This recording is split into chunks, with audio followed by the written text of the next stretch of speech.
En el nombre del Padre, del Hijo, del Espíritu Santo. Amén. Te damos gracias, Señor, por ti, Señor, porque eres nuestro Dios. Gracias por tu presencia en nuestra vida, en nuestros corazones, Señor. Gracias por tu gracia, esa gracia que nos da, Señor, para reconocerte como nuestro único Dios, Señor y Salvador nuestro. Te damos gracias, Señor, porque eres grande, eres maravilloso, eres un Dios de amor, un Dios de misericordia, un Dios de perdón, aunque también un Dios justo, Señor. Y hoy queremos aquí, Señor, aprender de ti, aprender de tu palabra, conocerte a ti para enamorarnos cada día más de ti, Señor. Abre nuestros oídos a tu voz, abre nuestros oídos, Señor, a ti, Señor, escuchar tu palabra y darnos la sabiduría para entenderla y la fuerza que necesitamos para aplicarla en cada momento de nuestro día, Señor. Vivir la palabra, vivir en ti, Señor. Estar unidos en ti como tú estás en el Padre, Señor. Hoy estamos aquí para que nos des tu sabiduría, para que soples tu Espíritu Santo con poder en este día sobre cada uno de nosotros y vengan a traer ese Espíritu Santo, esa gracia, ese amor, ese perdón, esa sabiduría, esos carismas que necesitamos para seguirte, Señor, para fortalecernos, para que aumentes nuestra fe en cada uno de nosotros, Señor, para que cada día que pase de nuestra vida, Señor, te amemos cada día más, Señor, y podemos confiar más en ti, podemos creerte más a ti y podamos, Señor, con tu ayuda, rechazar el pecado, Señor, y morir a nosotros mismos para que tú vivas en nosotros para siempre.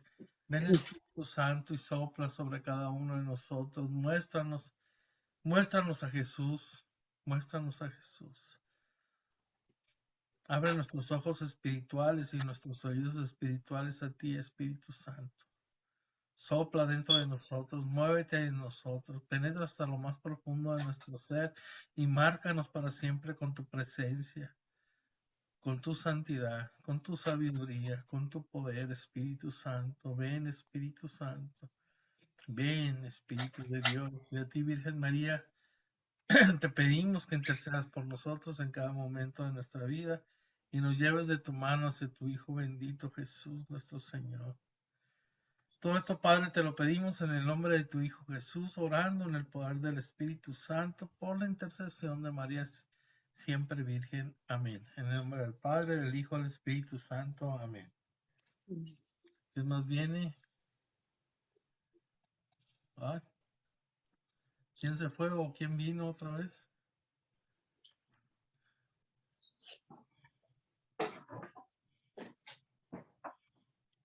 ¿Ya le cambiaron de nombre o qué? Se me apagó mi computadora. Sí.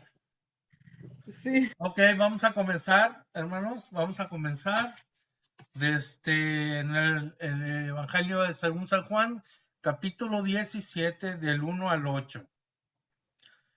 Dice así: Así habló Jesús y alzando los ojos al cielo dijo: Padre, ha llegado la hora, glorifica a tu Hijo, para que tu Hijo te glorifique a ti, y que según el poder que le has dado sobre toda carne, dé también vida eterna a todos los que tú le has dado. Esta es la vida eterna, que te conozcan a ti, el único Dios verdadero, y al que tú has enviado, Jesucristo. Yo te he glorificado en la tierra, llevando a cabo la obra que me encomendaste realizar. Ahora, Padre, glorifícame tú, junto a ti, con la gloria que tenía a tu lado antes que el mundo fuese. He manifestado tu nombre a los hombres que tú me has dado tomándolos del mundo. Tuyos eran y tú me los has dado y han guardado tu palabra. Ahora ya saben que todo lo que me has dado viene de ti, porque las palabras que tú me diste se las he dado a ellos. Y ellos la han aceptado y han reconocido verdaderamente que vengo de ti. Y han creído que tú me has enviado. Palabra de Dios. Gracias a ti, Señor Pues, Jesús. ¿qué es un texto muy bonito, ¿no? O sea, donde el Señor ya se está manifestando que Él está por la eternidad y por siempre ha estado y siempre ha tenido la gloria, ¿verdad? Y que es uno con el Padre. Es una Trinidad acá que nos está dando a entender Padre e Hijo, y al rato viene el Espíritu Santo, ¿no? Aquí pues Jesús, que tanto oró al Padre en los días de su carne, como dice, así dice la palabra de Dios, en los días de su carne oró, así lo dice en Hebreos 5:7, ¿verdad? Ahora pronuncia en voz alta esta oración para dejarnos penetrar la intimidad de su corazón, que está lleno de todo, o sea, todo su corazón está lleno de amor al Padre y a nosotros, dando a conocer el nombre del Padre. Ha terminado la misión que Él le encomendó. Esta oración es llamada la oración sacerdotal, la que Jesús expresa las disposiciones de su corazón en la hora en que va a cumplir su sacrificio. Primeramente, evoca la obra realizada. La gloria que Jesús espera es una misma cosa con la del Padre. O sea, Jesús y el Padre es uno solo, ¿no? Aquí dice en el versículo 2 que tu Hijo te glorifique, dando vida eterna. Aquí podemos meditar, aquí, por ejemplo, el abismo, la grandeza de bondad en el Padre y en el Hijo. En esta, pues es una asombrosa revelación, porque se acuerdan que daba parábolas al principio para que entendieran, se las explicaba a los apóstoles. Ahora él les está hablando así directo, ¿verdad? En este momento culminante de la vida de Jesús, en una conversación íntima que tiene con su Padre, nos enteramos de que la gloria que el Hijo se dispone a dar al Eterno Padre y por la cual ha suspirado desde la eternidad, no consiste en ningún vago misterio ajeno a nosotros, sino que todo es infinito. Todo es infinito, todo el anhelo infinito de Dios Padre e Hijo, está en darnos a nosotros su propia vida eterna. Qué padre, ¿no? Qué bonito. Lo que el Señor viene a darnos a los que, bueno, también, o sea, que le hagamos caso a su palabra, ¿verdad? Pero, o sea, es una recompensa muy, muy bonita, sobre todo nosotros siendo pecadores. Aquí en el verso 3, pues, el conocimiento del Padre y del Hijo, obra del Espíritu en ambos y de ambos, que ese mismo Espíritu es el que habló por los profetas. Entonces eso se vuelve vida divina en las almas de los creyentes, los cuales son partícipes de la naturaleza divina de Dios. Imagínense nomás, Jesús nos ha revelado el nombre de Dios, que es el de Padre. Y pues es Jesús el que nos ha enseñado que Dios no es un ser remoto e inalcanzable, sino el Padre cuya naturaleza es amor.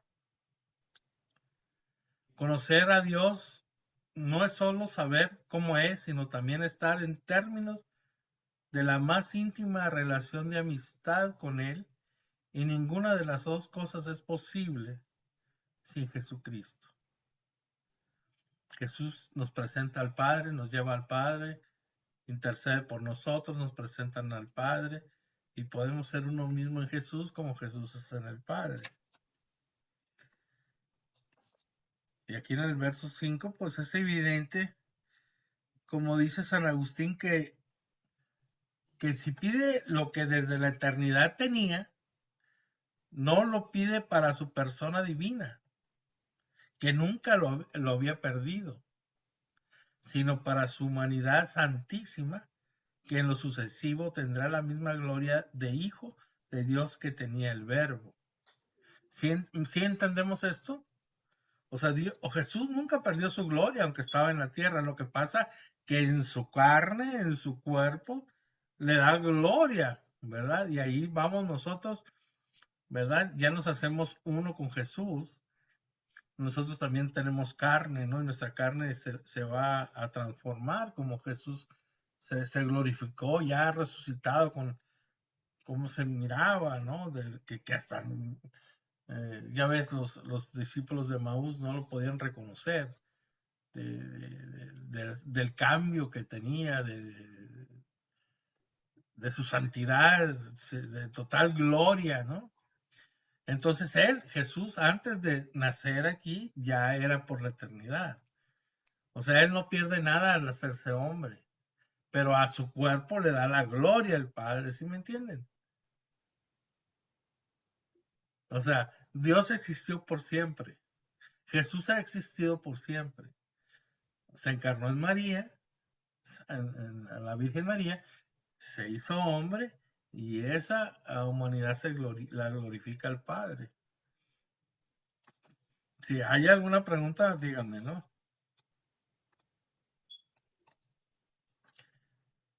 Entonces, esa humanidad santísima ya en lo sucesivo tendrá la misma gloria del Hijo de Dios que tenía el Verbo. O sea, el Hijo de Dios, Jesús, es lo mismo. El Verbo es el mismo. La palabra de Dios es lo mismo, ¿sí? Pero ahora con carne. Y tiene la misma santidad ahora, la misma gloria. Jesús nos da aquí una definición de su obra y dice a Dios, he manifestado tu nombre.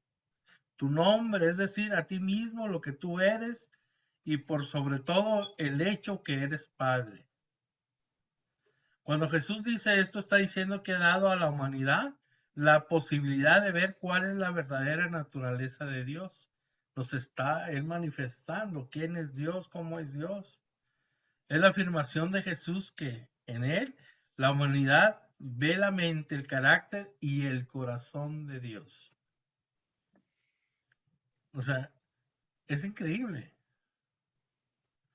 O sea, si nos ponemos a reflexionar en esto profundamente, o sea, encontrándole esa profundidad que tiene, es wow, es algo increíble. Nos muestra al Padre. ¿Cómo conocemos a Dios? En el corazón de Jesús. ¿Cómo que conocemos lo que Dios quiere de nosotros? Mañana, pasado, o lo que está por venir. O sea, es en el corazón de Jesús. ¿Cómo, cómo sabemos, cómo podemos estar unidos al corazón de Jesús? Orando, haciéndole caso a los mandamientos de Dios. Y vamos a estar en ese corazón y vamos a saber lo que quiere de nosotros mañana, pasado, el año que viene, el otro año. O sea, vamos a saber, porque vamos a estar en esa intimidad que nos lleva a la oración, a saber en el corazón de Cristo lo que quiere Dios para todos. Qué padre, ¿no? Es que la única forma de saber lo que Dios quiere es en el mismo corazón de Jesús. El mismo corazón de Jesús. Es algo padrísimo, digo, yo me emociono. No sé ustedes. O si algo no entienden, pregúntenme. Hemos visto a través de todo este evangelio que la preocupación constante de Jesús fue mostrar que sus palabras no eran de él, sino del Padre. Siempre decía, ¿se acuerdan? Ya lo que hemos visto del evangelio. Que él venía lo que él había visto, lo venía a decirnos, nos presenta a Dios Padre. Pero las palabras, lo que él escuchó al Padre, lo que él escuchaba al Padre, nos lo decía a nosotros. ¿Sí? En este pasaje también, después del verso 7, ilumina también el sentido del discipulado, ¿no? El discipulado se basa en el hecho de que Jesús ha venido de Dios. Un discípulo es una persona que se ha dado cuenta de que Jesús es el embajador de Dios, que viene de parte de Dios y que es Dios mismo. Y que en sus palabras oímos la voz de Dios y en sus obras vemos a Dios en acción. El discipulado además conduce a la obediencia, ¿no? El discípulo es el que obedece la palabra de Dios como la recibe en Jesús. El discipulado implica sumisión a la voluntad de Dios. No nomás es creer en Dios, sino hacerle caso a Dios en su palabra, comportarnos con la palabra que nos dio, la Biblia. Por eso es tan importante aprender la Biblia, lo importante de saber qué dice la palabra de Dios, es porque nos está haciendo referencia a cómo debemos de portarnos. No es saber que me ilumina Dios, no, es saber ahí por medio de ahí y te va a iluminar para que lo entiendas. Te va a ayudar o poner a alguien que te lo explique. Depende del nivel de avanzado que vayas en las clases, en el estudio de la palabra. Ahorita es para principiantes, un poquitito avanzados, cualquier cosita, pero conforme nos vayamos adentrando en la palabra de Dios, en las profundidades de la palabra, más sabiduría nos va a dar de Dios, más vamos a poder entenderlo, por lo que Él nos da, no porque nosotros seamos muy fregones, sino por la sabiduría que Dios nos da, ¿verdad? Finalmente, en este pasaje Jesús dice que el discipulado es algo que está preparado de antemano por Dios, porque afirma que las personas que le pertenecen le han sido dadas por el Padre. Eso no quiere decir que Dios destinó a algunas personas para que fueran discípulos y otros para que rechazaran el discipulado, sino que hace referencia al propósito que Dios tiene para todos los hombres, aunque en su conocimiento absoluto Él sepa que muchos le habrían de rechazar. Sigue adelante por aquellos que escucharían su llamado, ¿no? O sea, desde un principio el mismo pueblo no lo aceptó a Jesús. Nosotros cuántas veces nos han hablado del Señor y tampoco lo hemos aceptado. Y no estamos de acuerdo por ciertas cosas, por ciertas circunstancias, hacer la voluntad de Dios. Ponemos muchas cosas delante y dejamos ahí. Por ejemplo, Lolis, un ejemplo, hacer el crecimiento antes de los sacramentos, o sea, eso es algo inaudito. O sea, eso no puede pasar, eso no puede ser. ¿En qué estás mal? ¿En qué le estás fallando a Dios? Faltas casarte por la iglesia. Y entonces, para estar tú bien con Dios, y me refiero a todos, Lucy, me refiero a todos. O sea, si quieres estar bien con Dios, tienes que casarte por la iglesia. O sea, aquí no importa si estás casado por el civil y todo. En la vida de Dios es por la iglesia. Es casarte por la iglesia y entonces estás en la bendición de Dios. Estás con los sacramentos que puedes confesarte y todo. Y después de los crecimientos pueden venir los estudios, ser barrendero en la iglesia, el ser acólito, el ser ministro de la Eucaristía, el ser lector y todo eso viene después. Primero enfocarnos así, como yo he conocido tanta gente que he tenido retiros, por ejemplo, de Nueva Vida y que salen y se quieren casar. ¿Por qué? Porque saben que están en pecado y en peligro de tu vida, porque no sabes si vas a vivir mañana. Ya sabiendo lo que ustedes saben del Señor, ya sabiendo, o sea, es como algo que estoy ofendiendo al Señor. O sea, estoy viviendo, ofendiendo todos los días al Señor y yo no hago nada. Eso es algo increíble.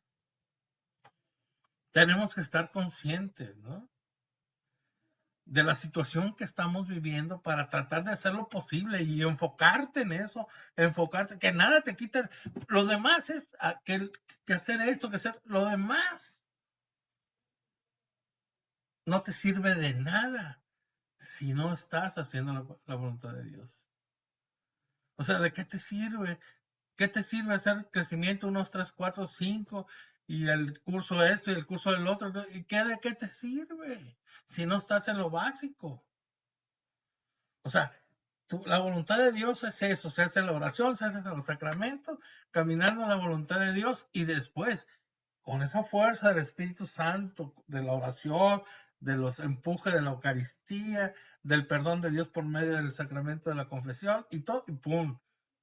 Estás caminando. Porque aparte de la confesión es una liberación. El bautismo, por ejemplo, es una liberación. Se ora al Padre por liberación en el bautismo. Entonces, ¿qué estamos haciendo? O sea, ¿cómo hay cositas que nos enfocamos en la vida que no nos van a traer nada si no hacemos lo primero que tenemos que hacer? O sea, no nos va a hacer, ¿sabes? ¿Cómo es posible estar yo allí en la iglesia todos los días y no me va a servir de nada porque no tengo lo básico?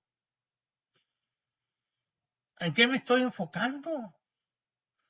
Estoy desenfocado porque el diablo me hace eso, nos hace eso, que nos desenfoquemos de lo que es primero en nuestras vidas, de luchar por lo que es primero. ¿Qué es primero? Si estoy viviendo en Amaciato, tengo que tener la bendición de Dios, casarme. Si no tengo el sacramento de la confesión hay que confesarse, hay que hacer la primera comunión, o sea, ¿qué tengo que hacer? Eso es lo básico para si llegamos a morirnos un día. Cuando menos ya fíjense, el hecho de querer hacerlo, de estar caminando para, por ejemplo, tomando los cursos para casarte, para hacer la primera comunión, o sea, tú los quieres hacer, estás yendo ahí a formarte para hacerlo, Dios te lo toma en cuenta. Si te mueres ahí, el Señor lo va a ver como si ya lo hiciste, como si ya estuviste bautizado, como si ya tuviste la primera comunión. O sea, ya lo va a ver porque ya estás echando la gana, pero estás haciendo mil cosas. O sea, estás de lector, estás acá en el grupo fulano, en el grupo mangano, y no tienes lo principal. ¿De qué te sirve? Que es muy diferente cuando ya estás ahí haciendo el curso y todo eso, ya Dios lo ve de una manera diferente. Y eso es lo que les quiero decir eso, ¿no? O sea, la intención de la persona cuenta ante Dios. Aunque no lo tengas todavía el sacramento del matrimonio, el sacramento del bautismo y todo, pero es que el sacramento del bautismo pasa a ser hijo de Dios. O sea, ¿qué estás haciendo fuera del bautismo? ¿Qué estamos, o sea, cómo es posible que sea tu prioridad otra cosa que lo que tienes que hacer? O sea, no tienes la vida comprada, no sabes si te vas a morir mañana. ¿Cuántos amigos míos se han muerto de estar conmigo un día al otro día ya se murieron? O sea, accidentes de tráfico, de carretera, de esto, del otro, balazos, o sea, no tenemos la vida comprada, queridos hermanos, hermanas, o sea, necesitamos enfocarnos en lo que tenemos que hacer ya, ya. La prioridad es ya. Ustedes se quieren ir al cielo, ustedes no nacieron para irse al infierno, ustedes los hizo Dios para irse al cielo, para estar con Dios por la eternidad el día que Él venga a recogernos. Nosotros somos hijos de Dios, amén. Juan 17, 9 al 26. Por ello ruego, no ruego por el mundo, sino por los que tú me has dado, porque son tuyos. Y todo lo mío es tuyo, y todo lo tuyo es mío. Y yo he sido glorificado en ellos. Yo ya no estoy en el mundo, pero ellos sí están en el mundo, y yo voy a ti. Padre Santo, cuida de tu nombre a los que me has dado, para que sean uno como nosotros. Cuando estaba yo con ellos, yo cuidaba en tu nombre a los que me habías dado. He velado por ellos y ninguno se ha perdido, salvo el hijo de perdición, para que se cumpliera la escritura. Pero ahora voy a ti y digo estas cosas en el mundo para que tengan en sí mismos mi alegría colmada. Yo les he dado tu palabra y el mundo los ha odiado, porque no son del mundo como yo no soy del mundo. No te pido que los retires del mundo, sino que los guardes del maligno. Ellos son del mundo, ellos no son del mundo, como yo no soy del mundo. Santifícalos en la verdad. Tu palabra es verdad. Como tú me has enviado al mundo, yo también los he enviado al mundo. Y por ellos me santifico a mí mismo, para que ellos también sean santificados en la verdad. No ruego solo por estos, sino también por aquellos que por medio de su palabra creerán en mí, para que todos sean uno, como tú, Padre, en mí y yo en ti. Que ellos también sean uno en nosotros, para que el mundo crea que tú me has enviado. Yo les he dado la gloria que tú me diste, para que sean unos como nosotros, para que sean uno como nosotros, somos uno, y yo en ellos y tú en mí, para que sean perfectamente uno, y el mundo conozca que tú me has enviado, y que los has amado a ellos como me has amado a mí. Padre, lo que tú me has dado, quiero que donde yo esté, estén también conmigo, para que contemplen mi gloria, la que me has dado, porque me has amado antes de la creación del mundo. Padre justo, el mundo no te ha conocido, pero yo te he conocido y estos han conocido que tú me has enviado. Yo les he dado a conocer tu nombre y se los seguiré dando a conocer, para que el amor con que tú me has amado esté en ellos y yo en ellos. Palabra de Dios. Pues, o sea, si se ponen a profundizar en este pasaje de la Escritura, pues está grueso, está precioso, nos está manifestando el Señor toda su gloria, nos las está transmitiendo para que entendamos la grandeza de Jesús, ¿verdad? Pero no nomás la grandeza de Jesús, la grandeza del Padre, el amor de Jesús, el Padre, no, sino también el amor que nos tiene a nosotros, el amor que nos tiene Dios a nosotros, ¿verdad? Y que por nosotros, como dice el Señor, le da gloria al Padre que nosotros sigamos a Jesús. Jesús es glorificado cuando nosotros lo seguimos. Es algo increíble, o sea, es una grandeza tremenda, ¿no? O sea, aquí tenemos un pasaje lleno de verdades. En primer lugar nos dice algo de los discípulos de Jesús, ¿no? El discípulo es, como vimos, un don de Dios a Jesús. Y por medio del discípulo le viene la gloria a Jesús. El, el paciente, como por ejemplo, vamos a poner estos ejemplos.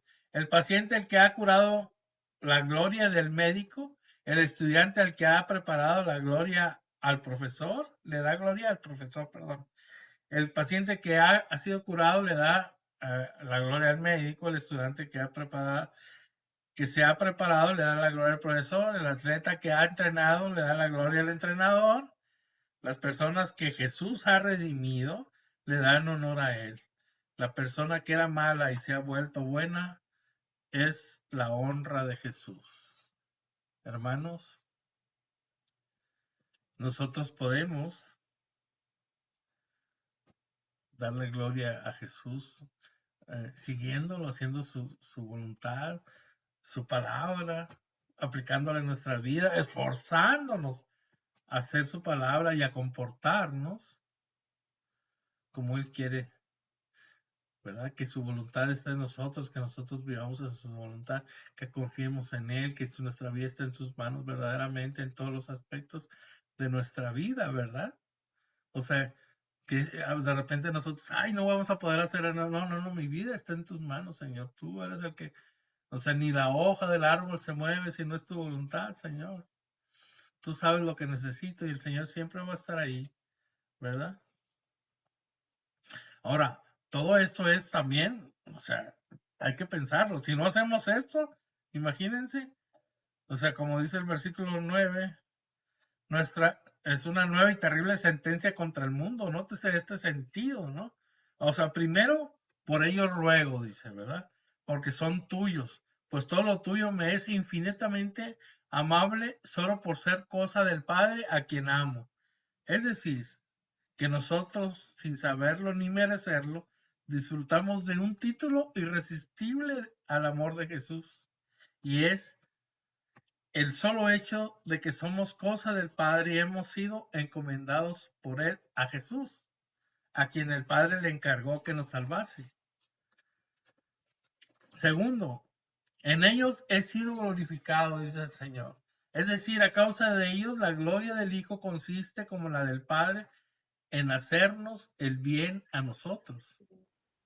Jesús ya nos había dicho que el amor de su Padre, que es para el Hijo la suma gloria, lo recibe Él por eso, porque pone su vida por nosotros.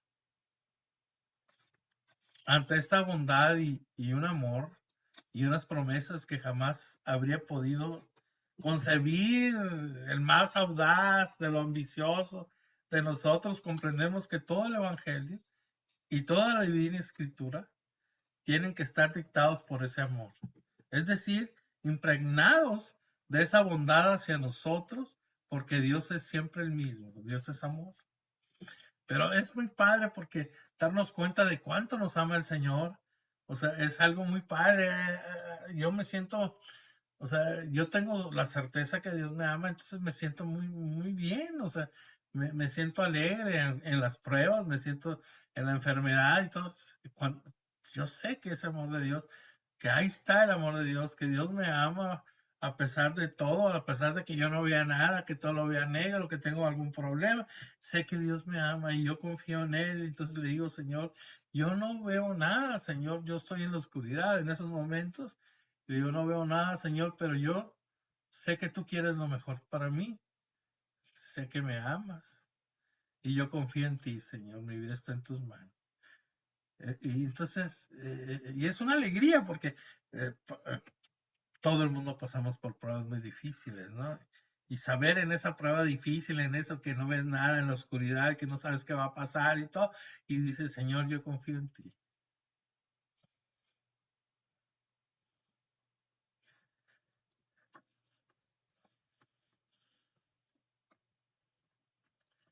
Eh, le digo, lo he vivido,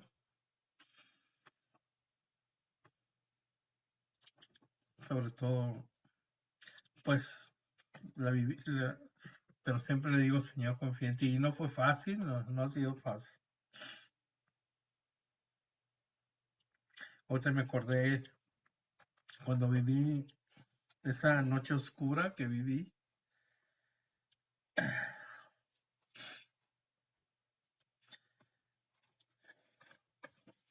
Era muy desesperante porque uno acostumbrado en la renovación carismática, en las oraciones, a sentir la presencia de Dios, siempre, ¿no?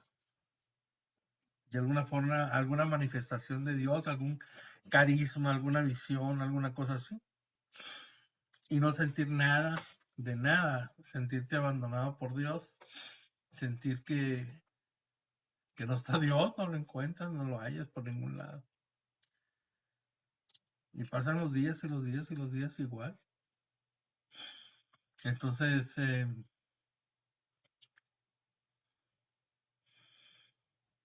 ahorita me estaba acordando que, porque no nomás eso, son ataques del demonio y todo, cosas muy gruesas. Eh,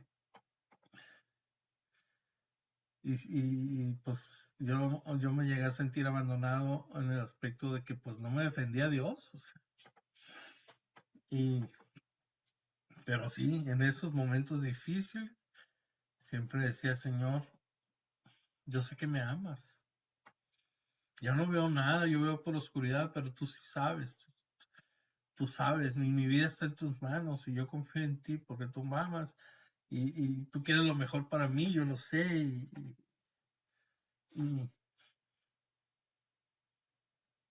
y yo confío en ti, ¿no? Entonces, el hacerlo en esos momentos difíciles, ahí es cuando se prueba la fe de uno, ¿verdad? Y me da, o sea, ahorita me estoy acordando o sea, solamente al recordarlo, el amor de Dios que me pone ahorita en el corazón, o sea, es fuerte. Siento el amor de Dios en mí, o sea, tan fuerte, ¿no? Permitió que yo pasara por eso, pero, uff, pero hagan de cuenta que les estoy platicando y estoy viendo la escena al mismo tiempo de esos momentos que viví, ¿no? Y que he vivido esas cosas, el Señor. Pero nunca había vivido tanto tiempo, tanto tiempo, ¿no? Una noche oscura muy larga, como diría San Juan de la Cruz.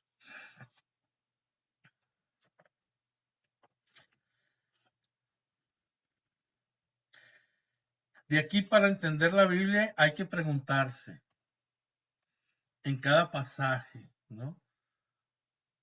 ¿Qué nueva prueba de amor y de misericordia quiere manifestarnos allí el Padre o Jesús? ¿Es este el espíritu con que la leemos nosotros? El que no entiende es porque no ama, dice San Juan Crisóstomo. Y el que no ama es porque no cree, no se cree amado, dice San Agustín. Nosotros podemos decir muchas cosas, pero si no nos sentimos amados por Dios, nuestro orgullo y nuestra soberbia está muy alto, porque ni siquiera nos podemos perdonar a nosotros mismos. Porque ¿cómo yo voy a ser amado por Dios si soy un pecador? Cuando el amor de Dios no depende de lo que nosotros somos o seamos o hayamos sido, sino el amor de Dios es porque nos ama, porque sí, somos sus hijos. No depende de si nos portamos bien o mal, ya nos ama como somos, ha muerto por nosotros antes de que naciéramos. Entonces, por eso no entendemos. Por eso no llegamos a la profundidad del amor que Dios nos tiene, que murió por nosotros en una cruz sin merecerlo. Por eso no hacemos el esfuerzo que tenemos que hacer en nuestras vidas para estar cerca de Él. Tengamos que, o sea, tener las prioridades. ¿Cómo voy a estar cerca de Dios? Y después voy a saber cómo me voy a mantener en el camino con el Señor.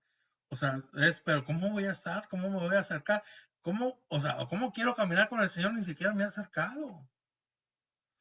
Y ando desvariando, haciendo otras cosas y cursos de acá, y cuando el bautismo, la confirmación, la primera comunión, el matrimonio, no hay nada. ¿Qué andamos haciendo?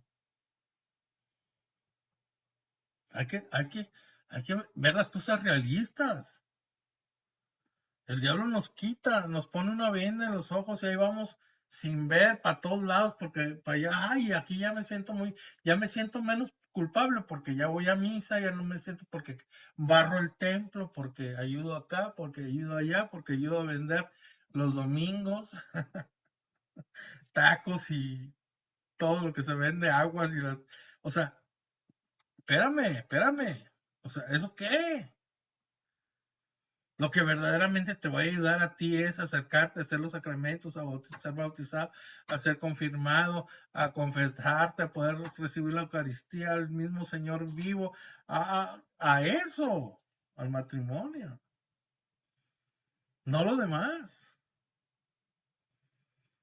Hay que tener prioridades en la vida, queridos hermanos, y a veces nos vamos chuecos por otros lados cuando debemos de hacer el esfuerzo que tengamos que hacer. Ay, es que me casé en México yo por otra vez con otra persona. Sí, pues vaya a México, manda a los familiares a donde te casaste, vayan y sacan lo que tengan que sacar, los papeles que te piden, hagan lo que tengas que hacer, pero ya, que se anule tu matrimonio anterior, que te puedas casar por la iglesia. Hagan lo que tienen que hacer. Ya, para ahorita es tarde. ¿Sí me entienden? A veces dejamos pasar el tiempo y tengo un amigo que tiene 15 años queriéndose anular su matrimonio y luego no, yo estoy bien con el Señor, pues un pecado venial, oye, pues no estás casado por la iglesia.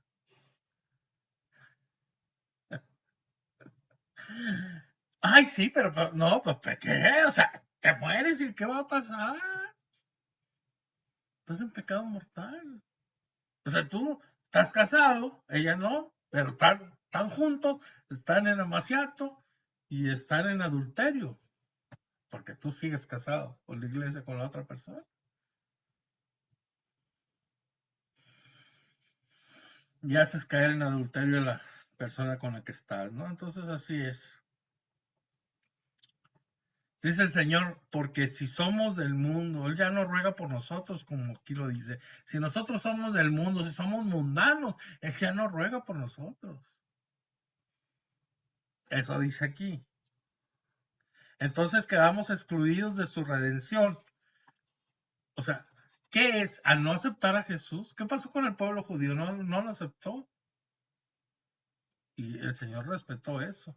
De repente nosotros queremos convertir a todo el mundo, ¿verdad? O sea, el Jesús no pudo hacerlo, menos nosotros. O sea, porque es individual. Nosotros sí cumplimos con llevar la palabra, la enseñanza, como lo hizo Jesús con todo su pueblo, pero la mayoría no lo recibió. No nos convertimos ni nosotros, ni nosotros. Queremos que se conviertan los demás. Ay, es que mi hermano es bien borracho, hermano, y sí, yo no necesito, pero él sí, allá háblele a él, dígale a él. Y nos zafamos siempre de la responsabilidad que tenemos nosotros personalmente con el Señor. Bueno, pero así somos nosotros. El hijo, cuando aquí dice el hijo de la perdición, que es Judas, ¿no? Es el que dice que excepto, ¿no? Como nos dice Marcos 14, Marcos 21, Salmo 40, Salmo 10, Salmo 10, 54, 14, Hechos 1, 16. Hijo de la perdición también se llama al anticristo, ¿eh? La segunda de Tesalonicenses 2, 3, ahí nos habla de eso. Bueno, en el verso 17, porque ya nos estamos alargando, vemos aquí que hasta qué punto el conocimiento y el amor del Evangelio influye en nuestra vida espiritual. Jesús habría podido decirle que nos santificase en la caridad, que es el supremo mandamiento, pero él sabe muy bien que ese amor viene del conocimiento. De ahí que el plan divino se nos envió primero al Verbo, o sea, a la palabra, que es la luz, y luego como fruto de él al Espíritu Santo, que es el fuego, el amor. Por ellos me santifico, dice, ¿no? Veamos aquí una vez más el carácter espontáneo del sacrificio de Jesús. Es el lenguaje litúrgico del Antiguo Testamento. Santificar es apartar para Dios. Santificar, apartar para Dios. Es Jesús esta separación en su muerte, separación física y total del mundo. Para los discípulos se trata de un divorcio del mundo en orden de apostolado de la verdad que santifica. Jesús es separado, santificado por el Padre. Los discípulos son separados. Los que siguen al Señor son separados del mundo para Dios. Son santificados. Jesús además pidió a Dios que protegiera a sus discípulos de los ataques del maligno, sabiendo el poder de la maldad. Nos da ánimo y confianza saber que Dios está vigilando nuestras vidas como un centinela para mantenerlas a salvo del mal. Si una persona ha de servir a Dios, debe tener algo de la bondad y de la sabiduría de Dios en sí misma. El que ha de servir al Dios santo tiene que tratar de ser santo. Y si Dios no solo escoge a una persona para, o sea, no solo escoge una persona para una tarea especial y la aparta, la santifica para ese fin, sino que la equipa con las cualidades que necesitará para llevar a buen término su misión. O sea, si tú tienes una misión que Dios te da, te va a dar para esa misión, te vas a preparar para esa misión, pero te va a dar las herramientas para esa misión. Por lo regular, las herramientas que da, pues también son los carismas, ¿no? O los carismas son las herramientas para edificar la iglesia del Señor. Son los regalos que el Señor nos da, ¿no? Sí han oído hablar de los carismas, de los dones del Espíritu Santo, que nos llevan no nomás el don de lenguas, de profecía, de todo eso, de visión, y sí, sino hay muchos más dones del Espíritu Santo que dan frutos en nosotros cuando nosotros nos acercamos al Señor, cuando el Señor nos santifica, cuando el Señor nos aparta del mundo y nos manda a una misión, ¿verdad?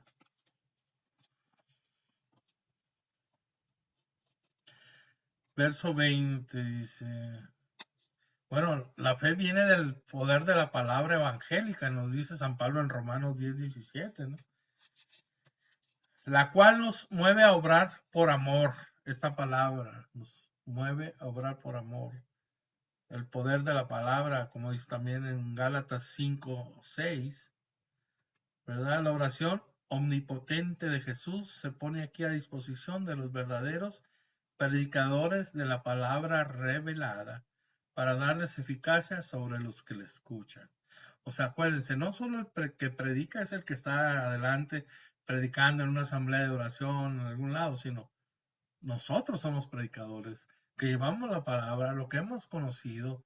Acuérdense, es conocer la palabra para poder expresarla y decírsela a las demás personas. Y nosotros nos convertimos en predicadores de la palabra y el Señor nos toma y por medio del Espíritu Santo, lo que digamos, las palabras que salen de nosotros, pueden tocar los corazones de la gente. Entre más nosotros seamos santificados por el Señor, pues más esa palabra que se habla, que se dice, entra profundamente en los corazones y dice que la conversión, dice San Pablo, la conversión entra por el oído, al escuchar la palabra, al escuchar al predicador hablando, al que predica, pero, o sea, tú y yo podemos ser predicadores.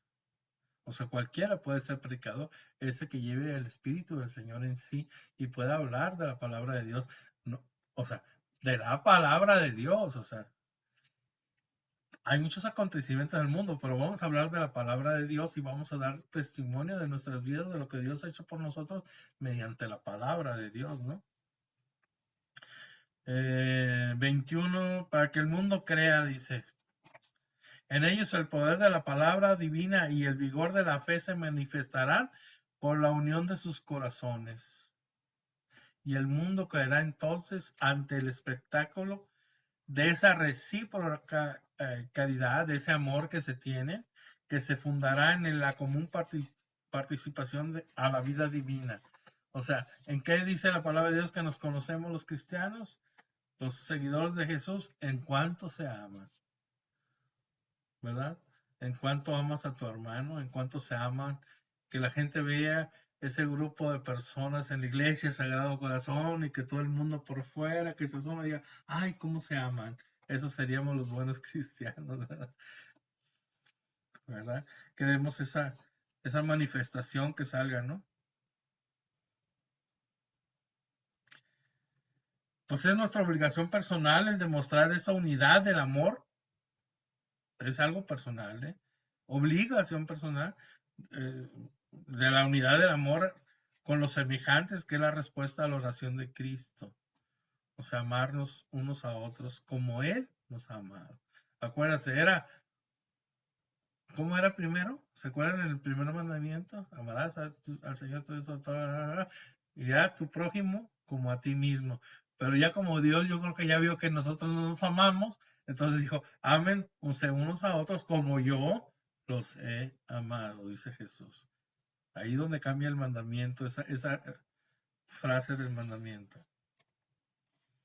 Y pues esa gloria de Dios es la divina naturaleza de que el Hijo recibe del Padre y que nos es comunicada a nosotros por el Espíritu Santo, ¿verdad? Mediante el misterio de la adopción como hijos de Dios en el bautismo, que Jesús nos conquistó por sus méritos infinitos.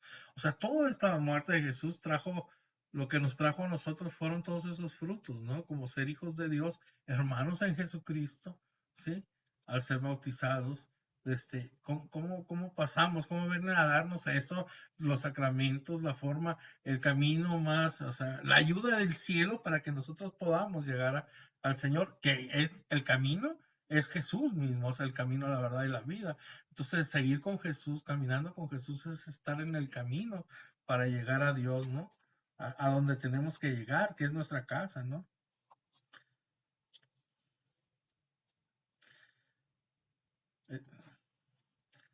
Perfectamente uno, dice en el 23.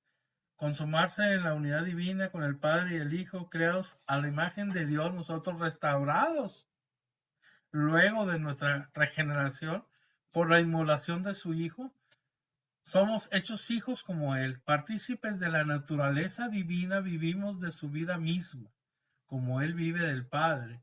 Y como si todo esto no fuera suficiente, Jesús nos da todos sus méritos para que el Padre pueda considerarnos herederos de su Hijo, coherederos de su Hijo. Y lo dice esto en San Pablo en Romanos 8:17. Y llevarnos a esta consumación en la unidad, hechos ya semejantes a Jesús, como dice la primera de San Juan, el capítulo 3, versículo 2. Aún en el cuerpo cuando Él venga. O sea, en la unidad, aún en el cuerpo cuando Él venga. Filipenses 3:20. Y compartiendo eternamente la misma gloria que su humanidad santísima tiene hoy a la diestra del Padre. Lo dice San Pablo en Efesios 1:20 y 2:6. Y que es igual a la que tuvo siempre como hijo unigénito de Dios. O sea, siempre tuvo la misma gloria. Es lo que les platicaba hace ratito, ¿verdad? Él nunca perdió su gloria, ¿verdad? Entonces vamos al capítulo 18, 1 al 14. ¿Alguna pregunta? ¿Algo que tengan, no les quedó muy claro? Pueden preguntar o se las dejan para el último, como quieran. Pero como comenzamos un poco tarde por los problemas de la conexión, pues ahí vamos corriendo. Juan 18 del 1 al 14. Dicho esto, pasó Jesús con sus discípulos al otro lado del torrente Cedrón, donde había un huerto en el que se entraron él y sus discípulos, pero también Judas, el que le entregaba. Conocía el sitio, porque Jesús se había reunido ahí muchas veces con sus discípulos. Judas, pues, llega allí con la patrulla de soldados y los guardias enviados por los sumos sacerdotes y fariseos, con linternas, antorchas y armas. Jesús, que sabía todo lo que iba a suceder, se adelanta y les pregunta: ¿a quién buscan? Le contestaron: a Jesús el Nazareno. Les dice: yo soy. Judas, el que le entregaba, también estaba con ellos. Cuando les dijo: yo soy, retrocedieron y cayeron en tierra. Les preguntó de nuevo: ¿a quién buscan? Le contestaron: a Jesús el Nazareno. Respondió Jesús: ya les he dicho que yo soy. Así que si me buscan a mí, dejen marchar a estos. Así se cumpliría lo que había dicho: de lo que me has dado, de los que me has dado, no he perdido a ninguno. Entonces Simón Pedro, que llevaba una espada, la sacó, hirió al siervo del sumo sacerdote y le cortó la oreja derecha. El siervo se llamaba Malco. Jesús dijo a Pedro: vuelve la espada a la vaina. La copa que me ha dado el Padre, ¿no la voy a beber? Entonces la patrulla, el tribuno y los guardias de los judíos prendieron a Jesús. Lo ataron y lo llevaron primero a casa de Anás, que era suegro de Caifás, el sumo sacerdote de aquel año. Caifás era el que aconsejó a los judíos que convenía que muriera un solo hombre por el pueblo, palabra de Dios. Pues aquí habla de un huerto, el huerto se llamaba Getsemaní, ¿no? Y fíjense, hay cosas interesantes. Ya en el siglo IV se veneraba allí la memoria de la agonía del Señor, desde el siglo IV, estamos hablando de los años 300 y cachito. Es una iglesia cuyos cimientos se han descubierto recientemente. Cuando terminaron la última cena, Jesús y sus discípulos se dirigieron al huerto de Getsemaní, en el monte de los olivos. Allí era donde se molían las aceitunas que producían los olivos del monte. Se molían y se sacaba el aceite, sí saben, ¿verdad? El aceite se sacaba de las aceitunas, el aceite de olivo, que con eso se cocinaban y con eso, bueno, tantas cosas lo usaban en los judíos. Bastantes familias acomodadas tenían allí sus viviendas de descanso, era como afuera de Jerusalén y todo eso, ¿no? Jesús y sus discípulos solían ir allí en busca de un poco de paz y tranquilidad. Judas sabía que allí podía encontrar a Jesús y sería de lo más fácil consumar su arresto. Aquí tenemos que, por ejemplo, ver que hay algo sorprendente acerca de la fuerza que se movilizó para arrestar a Jesús. Juan dice que era una patrulla de soldados, además de algunos agentes de los principales sacerdotes y fariseos. Estos agentes pertenecían a la policía del templo. Los agentes, por tanto, serían como policías judíos, pero también había una compañía de soldados romanos. Y para esta se usa, o sea, lo usa San Juan, la palabra speira, que en el menor de los sentidos se refiere por lo menos a 200 hombres. 200 hombres. O sea, ¿qué expedición se mandó para arrestar a un carpintero galileo desarmado? ¿Verdad? Si Pedro traía espada, hay que acordarse que en aquellos tiempos todo el mundo traía espada y esas cosas, ¿no? Estamos hablando hace 2000 años, no es como ahora. Ahora traen R15 y cuerno de chivo. Oye, me he encontrado gente así en las calles en Texas, ¿no? En los días de la Pascua siempre había soldados extras, ¿no? En Jerusalén, acuartelados en la Torre Antonia, que daban al templo, así que había hombres disponibles. Qué importancia le daban al poder de Jesús, ¿no? Cuando las autoridades decidieron arrestarle, mandaron casi un ejército, ¿verdad? Para arrestarlo. Aquí es cuando el Señor dice, dejen marchar a esos en el verso 8. Pues lo primero que el corazón sugiere a Jesús en un momento tan terrible para él es salvar a sus discípulos y cuida de llamarlos tales para no exponerlos al peligro que cae sobre él. Pocas escenas evangélicas nos revelan las cualidades de Jesús también como la de su arresto en el huerto. Por ejemplo, tenemos nos muestra su valor. Lejos de esconderse de la comitiva, Jesús le salió al encuentro y se dio a conocer inmediatamente. Aquí tenemos el valor de un hombre que da la cara. Ve, nos muestra su autoridad. Ahí estaba un hombre solo y desarmado. Tenía enfrente centenares de hombres de guerra armados y equipados, y sin embargo, cara a cara con él, retrocedieron y cayeron por tierra. Fluía de Jesús una autoridad que le hacía más fuerte que el poder de los ejércitos. C. Nos muestra que Jesús eligió morir. De nuevo está claro que podía haber conservado la vida si hubiera querido. Podía haber pasado por en medio de ellos y haberse marchado, pero no lo hizo. D. Nos muestra su amor protector. No pensó en sí mismo, sino en sus amigos. Dejen que estos se vayan, dijo. El amor protector de Jesús abrazó a sus discípulos hasta en Getsemaní. Siempre. Nos muestra su total obediencia. Esa era la voluntad de su Padre y con eso bastaba. Jesús fue fiel hasta la muerte de su misión, a su misión y al Padre que le había enviado. Aquí hay un personaje que le tenemos que hacer justicia en esta escena, que es Pedro, ¿no? Él, solamente él desenvainó la espada contra centenares. O sea, si te pones a pensar, imagínate todos armados ahí y saca su espada. O sea, no cualquiera se atreve a hacer eso.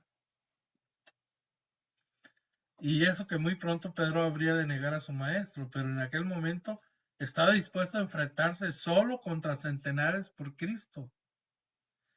Es muy fácil hablar de la cobardía y el fallo de Pedro, pero no debemos olvidar el valor que desplegó en este momento. O sea, a veces lo criticamos y somos buenos para criticar nosotros, ¿verdad? Pero como decimos, no tenía fe cuando le dice hombre poca fe y camina por el agua, oye, pero ¿quién de ustedes se baja de una barca y se va caminando por el mar?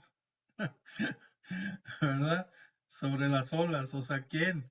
O sea, Y Pedro caminó, aunque sea que le faltó para llegar a Jesús, ¿verdad? Cuando vio que estaba caminando ya después le falló la fe y todavía lo regaña el Señor, hombre de poca fe, ¿verdad? Pero oye, salir del barco y caminar sobre el agua no es tan fácil, ¿no?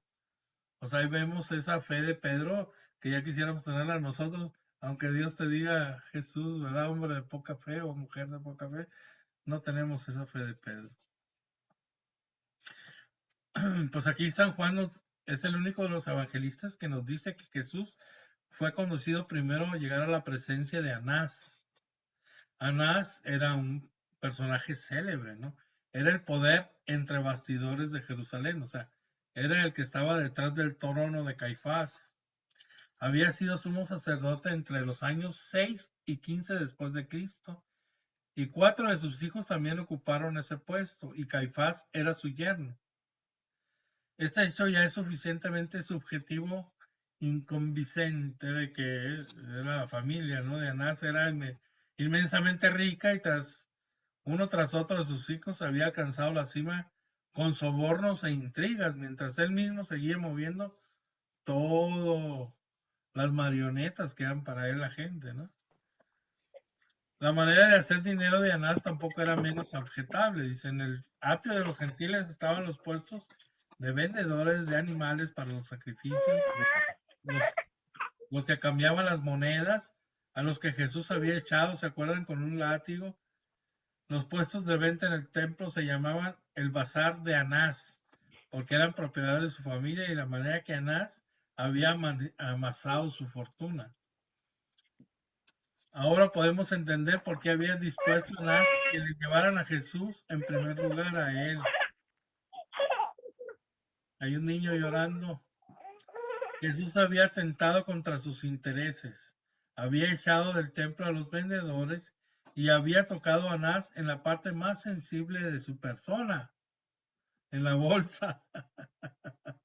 O sea que lo que el Señor hizo al correr a los vendedores del templo y los que cambiaban las monedas y todo, pues le afectó directamente en la bolsa a Anás, ¿no? Que era un negocio familiar.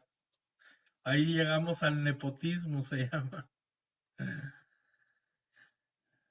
En el verso 13 tenemos que así que lo condujeron primeramente a Anás, porque a pesar de no ejercer ya las funciones de sumo sacerdote, gozaba de gran influencia.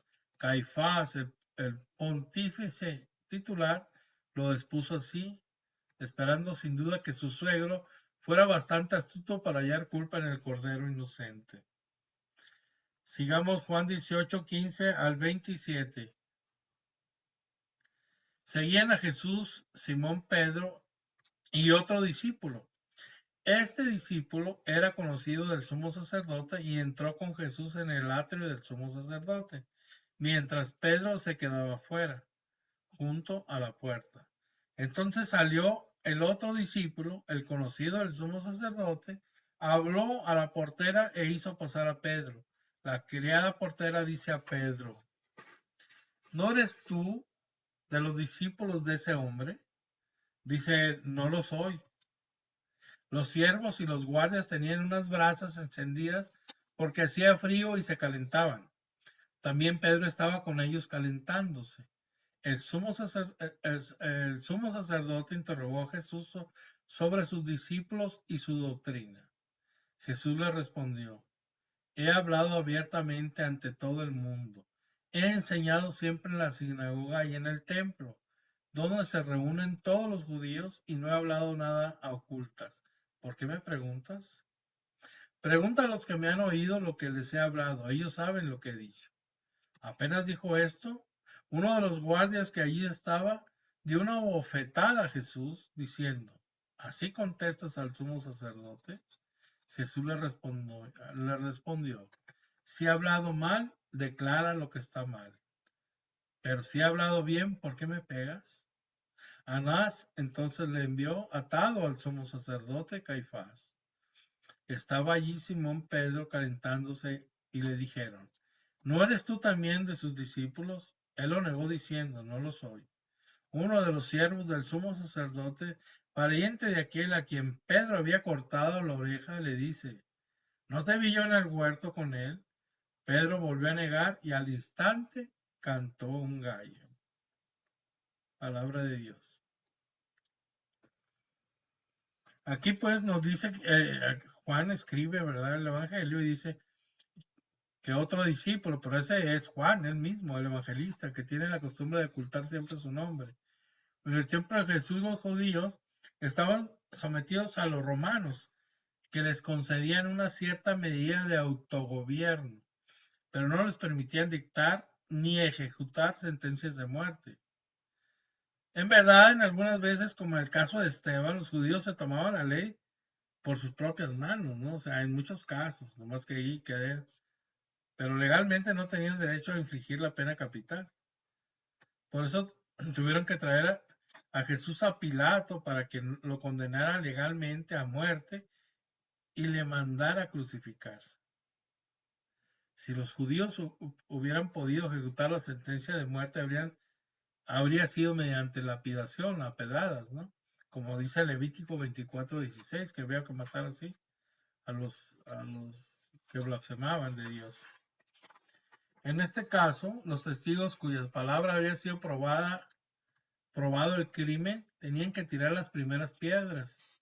O sea, los testigos, los que habían dicho, este hizo esto y esto. Y ellos tiraron las primeras piedras para matar a la persona. Y esa ley lo da en Deuteronomio 17:7, ¿no? Los judíos de principio a fin estaban procurando usar a Pilato para sus fines. No podían matar a Jesús por sí mismo, así que determinaron que los romanos le hicieran este servicio. Aquí notamos que en Jesús nada responde sobre los discípulos y desvía la atención del pontífice para no comprometerlos. Y entre tanto, Pedro estaba negándolo ante los criados, ¿verdad? Verso 21. Ellos saben lo que he dicho, dice. En este y muchos otros pasajes vemos que en la doctrina de Cristo no hay nada oculto, ni secretos exclusivos para los iniciados. Por lo contrario, sabemos que el Padre revela a los pequeños lo que oculta a los sabios y prudentes, como nos dice San Lucas en 10:21. Pasemos al texto de Juan 18:28 al 40. De la casa de Caifás llevaban a Jesús al pretorio. Era de madrugada. Ellos no entraron en el pretorio para no contaminarse y poder así comer la Pascua.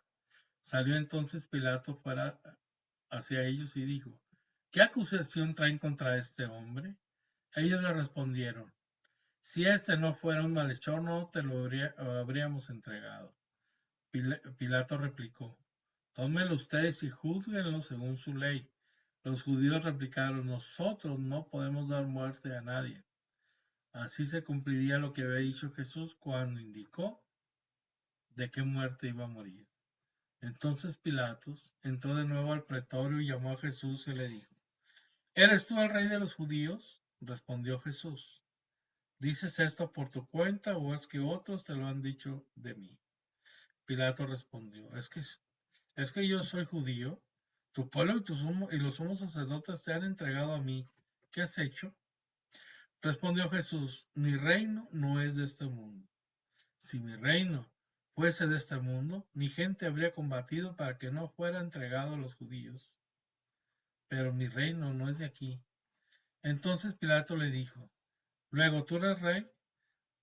Respondió Jesús, sí, como dices, soy rey. Yo para eso he nacido y para eso he venido al mundo, para dar testimonio de la verdad. Todo el que es de la verdad escucha mi voz. Le dice Pilato, ¿qué es la verdad? Y dicho esto, volvió a salir donde los judíos y les dijo, yo no encuentro ningún delito en él, pero es costumbre entre ustedes que les pongan libertad a uno por la Pascua. ¿Quieren, pues, que les pongan libertad al rey de los judíos? Ellos volvieron a gritar diciéndole, a ese no, a Barrabás. Barrabás era un salteador, palabra de Dios.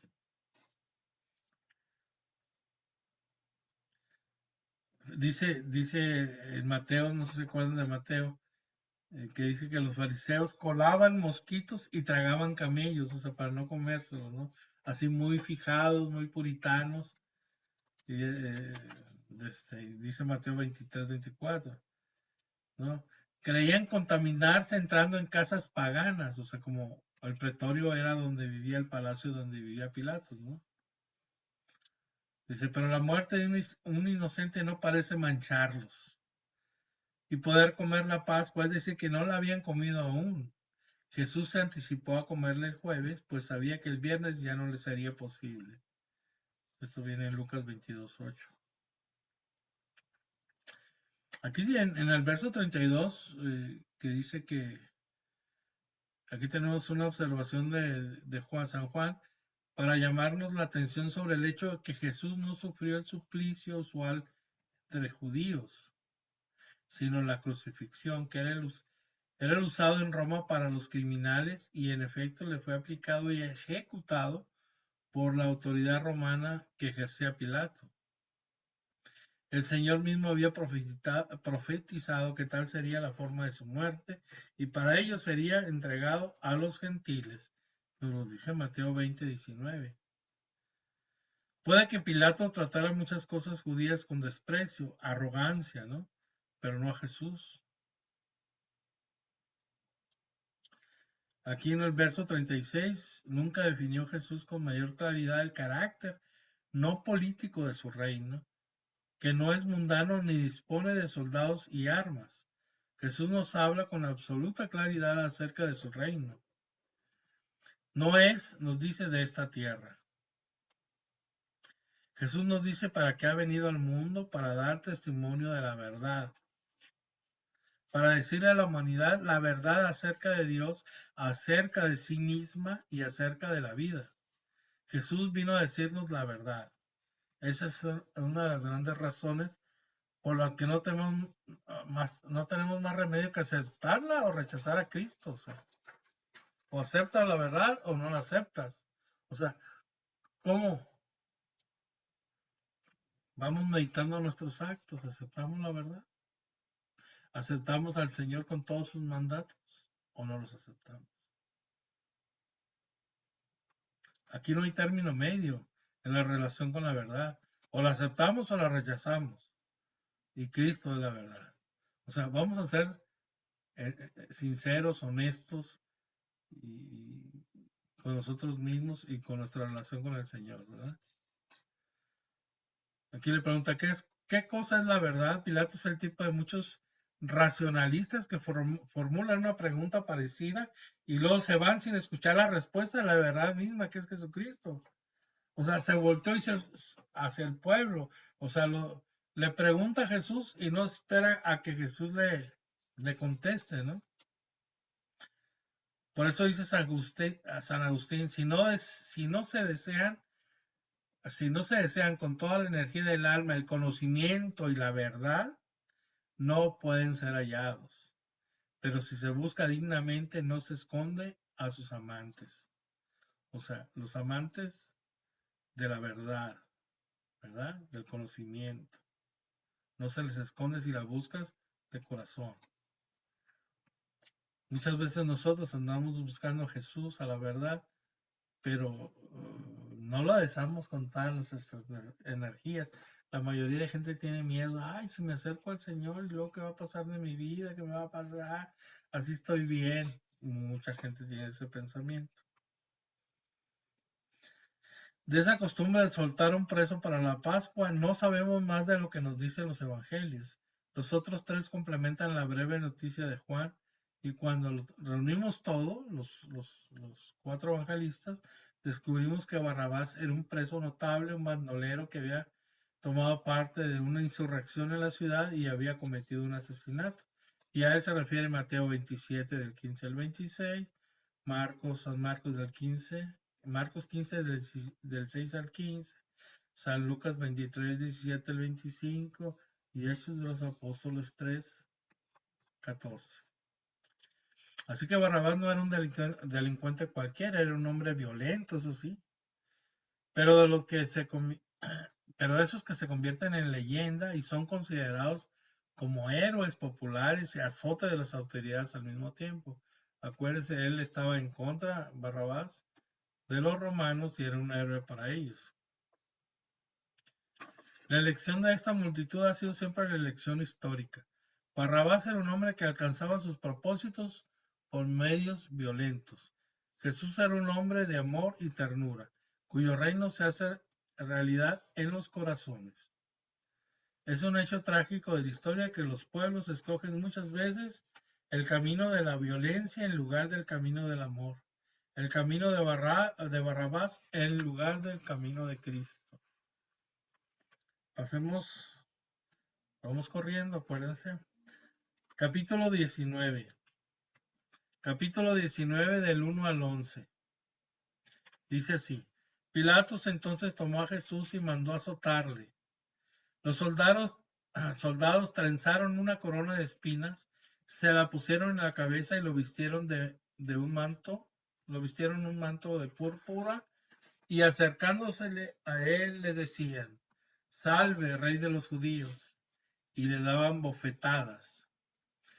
Volvió a salir Pilato y les dijo: Miren, se los traigo fuera para que sepan que no encuentro ningún delito en él. Salió entonces Jesús fuera, llevando la corona de espinas y manto de púrpura. Les dice Pilato: Aquí tienen al hombre. Cuando lo vieron los sumos sacerdotes y los guardias gritaron: Crucifícalo, crucifícalo. Les dice Pilato: Tómenlo ustedes y crucifíquenlo, porque yo no encuentro en él ningún delito. Los judíos le replicaron: Nosotros tenemos una ley y según esa ley debe morir, porque se tiene por hijo de Dios. Cuando oyó Pilato esas palabras, se atemorizó un poco, aún más. Volvió a entrar en el pretorio y dijo a Jesús: ¿De dónde eres tú? Pero Jesús no le dio respuesta. Le dice Pilato: ¿A mí no me hablas? ¿No sabes que tengo poder para soltarte y poder para crucificarte? Respondió Jesús: No tendrías contra mí ningún poder si no se te hubiera dado de arriba. Por eso, el que me ha entregado a ti tiene mayor pecado. Palabra de Dios. Pues aquí vemos a Pilato, pues una cruel inconsecuencia, no sabiendo y proclamando que Jesús se libra de culpa, como nos dice aquí en el versículo 4, lo somete, sin embargo, por librarlo de la muerte a un nuevo y atroz, tremendo tormento, ¿no? Que no habían pedido los judíos, o sea, de que lo azotaran, lo mandaron a azotar y luego lo condenan, o sea, en la azotada era tremenda esa azotada, porque pues cada latigazo le atravesaba y le rasgaba la piel, tenía tenía la correa de látigo y tenían 5 puntas con plomo, ¿no? Y cada vez que, pues, hasta el hueso, las heridas, le herían la espalda y no nomás en la espalda, le dieron las costillas y las piernas, ¿no? Pero imagínense luego, después de que tenía las abiertas así hasta el hueso aquí, todavía cargar la cruz arriba de esas heridas. O sea, tremendo, ¿no? La gente llegaba a morirse con esos castigos de los azotes. Y sin embargo, no se lo habían pedido. Pilato pensó: así lo voy a salvar de la muerte, pero pues le dio gratis los azotaras, ¿no? A los soldados que dijeron, cuando les entregaron a Jesús para que le azotaran, se divirtieron con él de una manera brutal y cruel. Era un rey, pues entonces le proveyeron de un manto y una corona. Le pusieron una vieja túnica de púrpura y una corona de espinas y se entretuvieron dándole de bofetadas. Y sin embargo, de todos los que intervinieron en el proceso de Jesús, los soldados eran los menos culpables, porque no sabían lo que estaban haciendo. Los soldados hacían una caricatura de Jesús como rey, cuando en realidad él era allí el único rey. En el verso 6, por tercera vez da el juez testimonio de la inocencia de Cristo y proclama él mismo la injusticia de su proceder al autorizar la crucifixión de Jesús. Estamos hablando de Pilatos, ¿no? O sea, sabía que era inocente y lo dejó morir. Bueno, también, tampoco a él le importaba mucho, era un judío, ¿no? O sea, que lo querían matar, que lo mataron, o sea, era un judío. No le importaba tanto. Versículo 11, o sea, la culpa de Caifás, sumo sacerdote del verdadero Dios, cuando dice, es más culpable, ¿no? El que lo ha entregado. Se agrava aún más por el hecho de que, no pudiendo ordenar por sí mismo la muerte de Jesús, quiere hacer que la autoridad civil que él sabe emanada de Dios sirva para dar muerte al propio Hijo de Dios. Juan 19, 12 al 16. Desde entonces Pilato trataba de librarle, pero los judíos gritaron, si sueltas a ese, no eres amigo del César. Todo el que se hace rey se enfrenta al César. Al oír Pilato esas palabras, hizo salir a Jesús y se sentó en el tribunal, en el lugar llamado Enlosado, en hebreo Gabatá. Era el día de la preparación de la Pascua, hacia el mediodía. Dice Pilato a los judíos, aquí tienen a su rey. Ellos gritaron, fuera, fuera, crucifícale. Les dice Pilatos, ¿a su rey voy a crucificar? Replicaron los sumos sacerdotes, no tenemos más rey que el César. Entonces se le entregó para que fuera crucificado. Palabra de Dios. Tremendo. Pues es impresionante ver que a través de la historia de Israel, que este rechazo de Cristo Rey parecía ya como anunciado por las palabras de Dios a Samuel, el profeta, ¿no? En la primera de Samuel 8:7, cuando el pueblo pidió un soberano como el de los gentiles, o sea, un rey como el de los gentiles. En ese tiempo, pues no tenían rey, ¿no? Y los profetas guiaban al pueblo y los jueces y todo eso. Entonces, no, ahora querían un rey y despreciaron lo que el Señor quería y pidieron un rey. Y el Señor se enojó, pero les dio un rey, ¿no? Que fue el primer rey, fue Saúl, que salió muy malo el rey, pero fue en contra de lo que Dios quería. No había una muerte peor que la crucifixión. Hasta los romanos la miraban con horror, imagínense. La crucifixión no era método de ejecución que se seguía en Roma, pero sí en las provincias, aunque solo se solía aplicar a los esclavos. Un ciudadano romano no lo mataban en una cruz. Por eso a San Pablo no lo pudieron crucificar, cosa que a Pedro sí, porque era ciudadano romano y le cortaron la cabeza, ¿no? Era inconcebible que se le aplicara esa muerte a un ciudadano romano. Fue esa muerte la más terrible del mundo antiguo, reservada para esclavos y criminales, la que sufrió Jesús. Vamos a Juan 19, 17 al 24. Tomaron pues a Jesús y él, cargando con su cruz, salió hacia el lugar del Calvario, que en hebreo se llama Gólgota, y ahí lo crucificaron, y con él a otros dos, uno a cada lado, y Jesús en medio. Pilato redactó también una inscripción y la puso sobre la cruz. El escrito era, Jesús el Nazareno, el Rey de los Judíos.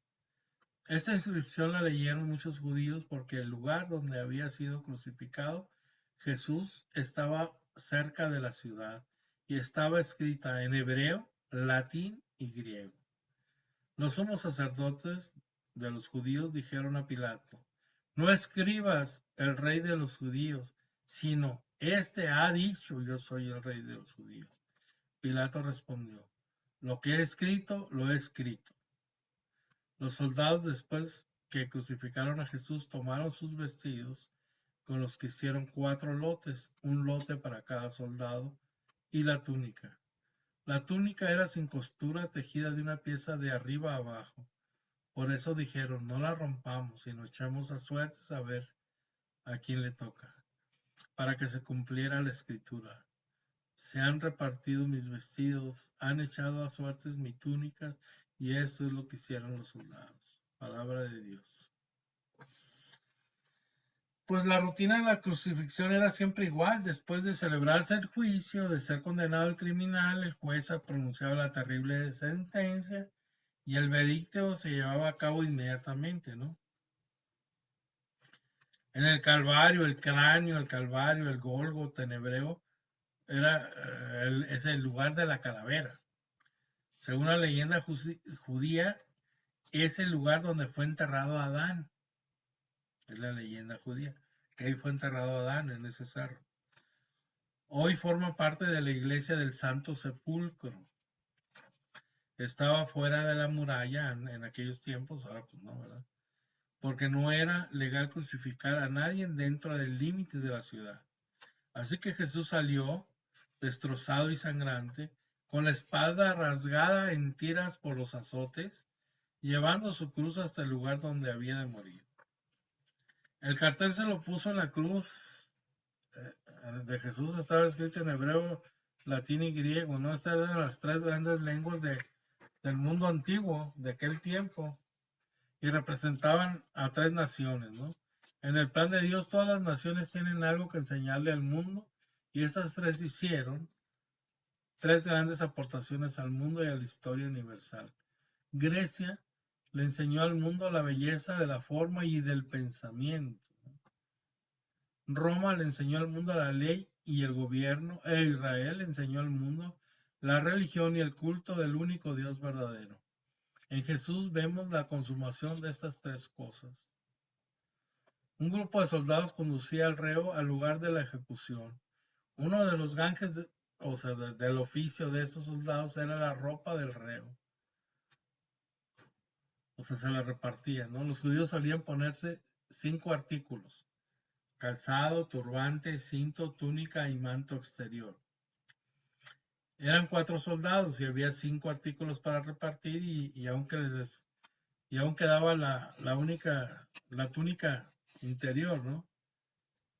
Era sin costura, tejida de una sola pieza, cortada en 4 piezas, no habría servido para nada, así que se la jugaron a la suerte. No hay escena en la que se vea más claramente la indiferencia con que paga a Cristo el mundo. Ahí, en aquella cruz, Cristo estaba en agonía, y al pie de la misma cruz, los soldados echaban los dados como si no estuviera pasando nada. La tragedia no es la hostilidad del mundo hacia Cristo, sino su indiferencia, el no darle ninguna importancia al amor de Dios. La túnica de Jesús se nos dice que era sin costura, ¿no? Tejida de una sola pieza de arriba a abajo. Esa es exactamente la descripción de la túnica de lino que usaba el sumo sacerdote. La función sacerdotal consistía en ser el lazo de unión entre Dios y el pueblo. La palabra latina para sacerdote es pontifex, que quiere decir el que hace el de puente, porque su función era precisamente la de ser intermediario entre Dios y los seres humanos. Nadie había realizado jamás esa función como la realizó entonces Jesús. Él es el sumo sacerdote por el que la humanidad tiene acceso a Dios, el pontífice, ¿verdad? Cuando Juan menciona la túnica, no lo hace simplemente para describirnos la ropa que llevaba Jesús, sino para presentárnoslo como el perfecto sacerdote que abre con su perfecto y definitivo sacrificio el camino para que todos podamos llegar a la presencia de Dios. Por último, advertimos que Juan encuentra en este incidente el cumplimiento literal de la profecía del Antiguo Testamento. En el Salmo 22, verso 18, dice así: repartieron entre sí mis vestidos y sobre mi ropa echaron suertes. Pues esta es la clase de hoy. Fue un poquito corriendo, pero por los tiempos y los problemas que tuvimos para poder conectarnos, ¿no? Pero veamos, a lo mejor fui muy rápido, si captaron todo, cómo se sienten, o fue mucha información muy rápida. Yo siento que iba a 200 por hora. A ver, díganme, cuéntenme, ¿qué opinan?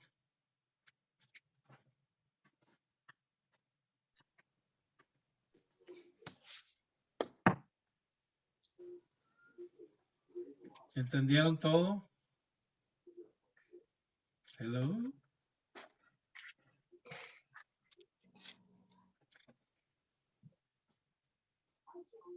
Martín, Mande. entonces, como Pilato también tuvo mucha culpa allí, también él como, también está condenado él. Bueno, Pilato sí tuvo culpa, pero no tanto como los judíos. Ahí lo dice Jesús, o sea, no tanto es el que lo mandó matar, sino el que lo entregó, porque el que lo entrega, como eran los sumos sacerdotes y los judíos, sí sabían del Mesías, sí, sí sabían, ¿no? Y sabían las mentiras que habían echado y todo para poder condenarlo, para poder desaparecerlo, para poder matarlo, ¿no? Entonces tenían que desaparecer a Jesús. Ya tenía muchos seguidores, pues el último gran milagro era había resucitado a Lázaro, y ahí fue cuando ya se tomó la decisión definitiva de matarlo, ¿no? Porque ahí en ese día, para que sepan ustedes, estaba toda la élite de los fariseos y todo, porque Lázaro era una persona muy importante. Él tenía, Lázaro, pues era muy rico y tenía, su papá había sido procónsul, no sé qué, algo así muy importante, y eran hombres de mucho dinero, de muchas propiedades en todos lados. Fue el que protegió a Jesús cuando lo andaban persiguiendo y todo, porque tenía dónde ponerlo. Siempre estaba al pendiente de dónde llegar a dormir Jesús. O sea, imagínate con tanta gente que lo andaba siguiendo con la comida, todo lo que necesitaba. Pues Lázaro siempre estuvo ahí, también como las mujeres que acompañan a Jesús, pues una era la hija, perdón, la esposa de la administración, del administrador del rey, ¿no? Entonces, la esposa de Juana de Acusa, que era la esposa del administrador del rey, y pues por eso tenían ciertas ventajas Jesús, y pudo caminar tanto y tener lo que necesitaban para comer, y aunque pues no es como pensamos ahorita, llegaban al hotel, no, ¿verdad? Llegaban ahí a casas de aquel tiempo, y pues juntaban paja, ¿no? Para acostarse arriba de la paja, no tenían colchones ni esas cosas como hoy tenemos. Hay que verlo también de la perspectiva de aquel tiempo, ¿no? Desde ahorita, ¿no?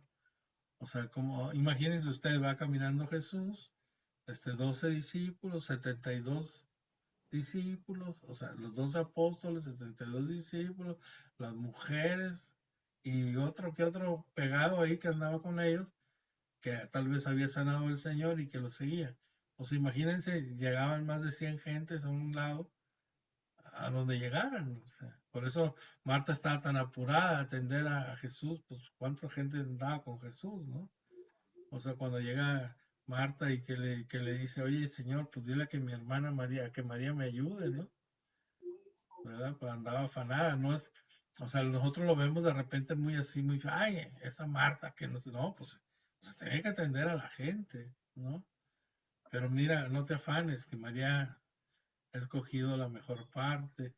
Yo aquí les digo a ustedes, se han ocupado tanto en sus vidas por tantas cosas, se han afanado por tantas cosas, inclusive por servir en la iglesia, y no han dedicado tiempo por estar a los pies del Señor, para ser discípulos del Señor, para entender la palabra del Señor, para saber del Señor, sino, o sea, andamos ocupados en las cosas del mundo, y desaprovechamos de estar a los pies de Cristo como estuvo María Magdalena, ¿verdad?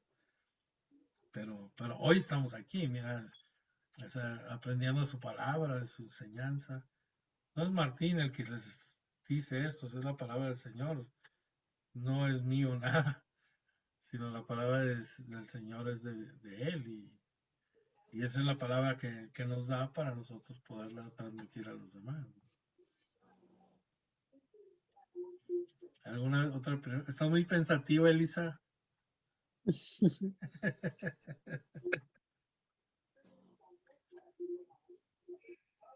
Nada más los escucho.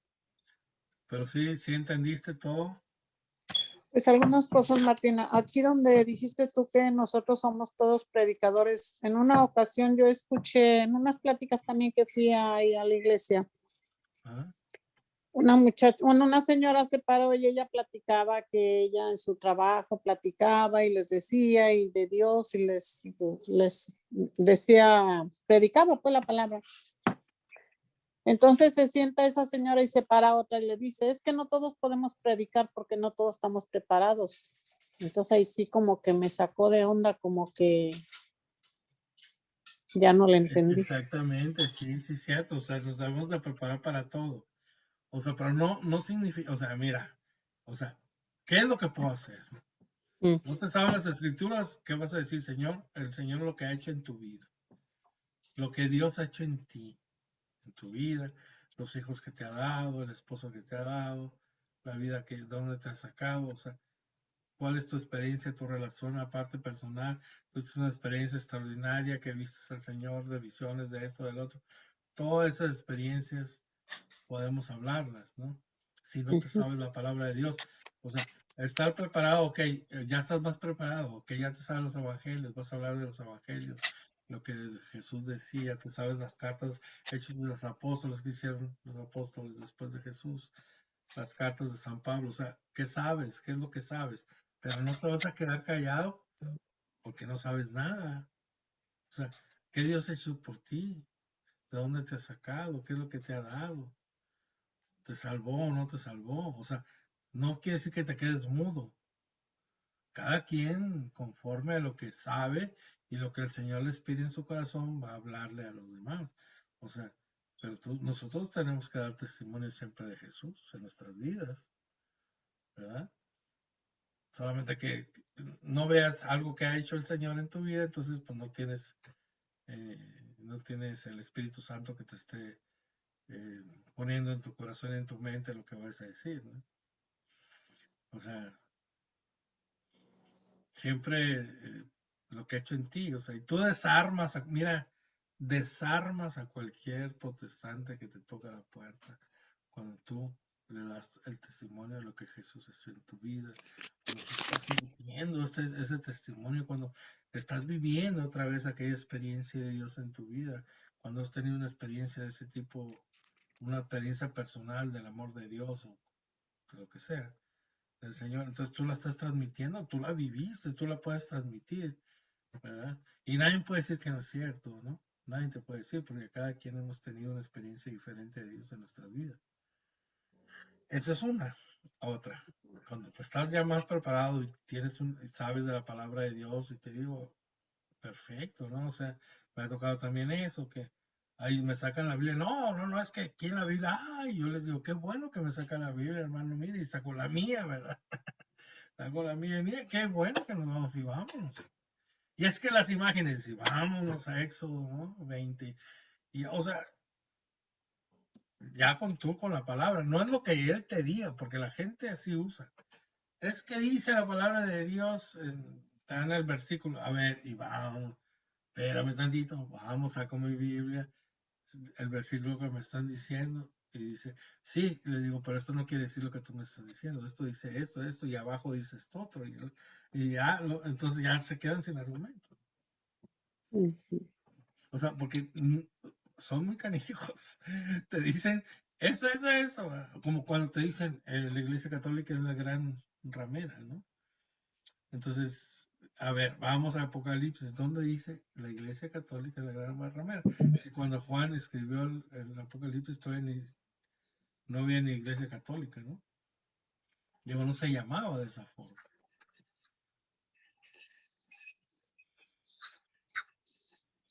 ¿Entendiste, Eliezer? Eliezer. Ahí dejó prendida la máquina y se fue. Bueno, Martín, Hola. Sí. Hasta luego, Elisa. Gracias. ¿Vamos a orar o qué? Para despedirnos. En nombre del Padre, del Hijo, del Espíritu Santo. Amén. Gracias, Señor.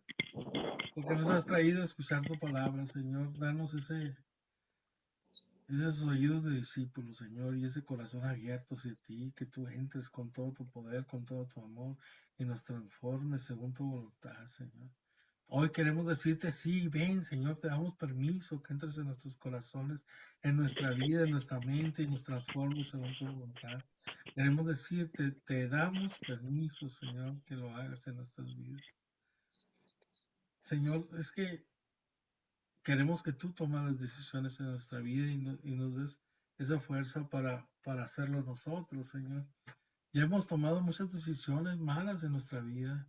La hemos regado una y otra vez. Hemos tomado esas malas decisiones. Ya no queremos hacerlas, Señor, sino queremos hacerlas según tu voluntad. Que tú tomas esas decisiones por nosotros, Señor. Aquí estamos. Te estamos diciendo que te necesitamos, Señor, que sin ti no podemos hacer absolutamente nada, Señor. Necesitamos de ti. Que no nos sueltes de tu mano, que no nos dejes, Señor, que no nos dejes solos porque nos perdemos. Te suplicamos este día, Señor, que tú, Señor, reines en nuestra vida, que nos ayudes a ser cada día más santos, Señor, a parecernos a ti, a que podamos ser unos en ti como tú eres en el Padre, Señor.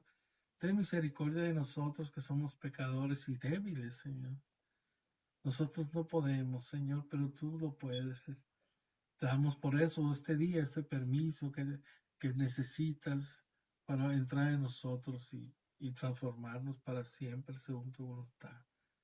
Gracias, Señor, por tu palabra. Gracias por darnos a conocer. Gracias por tu Espíritu Santo, por guiarnos, Señor, porque tú eres el camino, la verdad y la vida, porque tú eres la luz del mundo que ilumina nuestras tinieblas. En medio de la oscuridad podemos andar, porque tú vas siempre delante de nosotros. Te damos gracias, te alabamos, te bendecimos, te glorificamos, Señor, y ponemos nuestras vidas en ti, en tus manos, a nuestra familia, a todos los que conocemos, Señor. Los ponemos en tus manos para que nos bendigas a todos, Señor, y a este grupo, Señor, que lo hagas más grande cada vez, para que más personas te conozcan y te amen, Señor. Y el que te conoce te va a amar siempre, Señor, porque tú eres lindo, maravilloso, hermoso, amoroso, misericordioso, Señor. Bendito seas, Señor, bendito y alabado seas. Bendito seas, te alabamos, te glorificamos, te bendecimos, bendito seas, alabado sea tu nombre, Señor, bendito seas. El alfa y el omega tú eres siempre, el principio y el fin de todo de nuestras vidas, Señor, bendito seas, condúcenos hacia tu Padre, bendito seas, Señor, bendito y alabado seas. Todo esto, Padre, te lo pedimos en el nombre de tu Hijo Jesucristo, orando en el poder del Espíritu Santo por la intercesión de María siempre Virgen. Amén. En nombre del Padre, del Hijo, del Espíritu Santo. Amén. Bueno, vamos a dejar de grabar. Permítame tantito.